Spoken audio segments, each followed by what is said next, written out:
Sao cái quần nó xíu xịu vậy? Sao? Sao vậy? Mặc quần kiểu gì vậy? Quần kiểu gì mới xíu xịu vậy? Hả? Ai bận quần cho con? Ai mặc cho con mà nó xíu xịu vậy?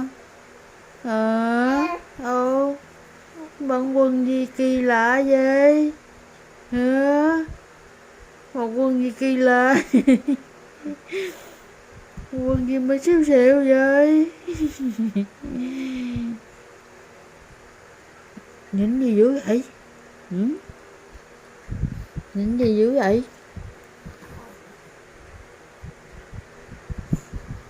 Nhìn gì dữ vậy ta?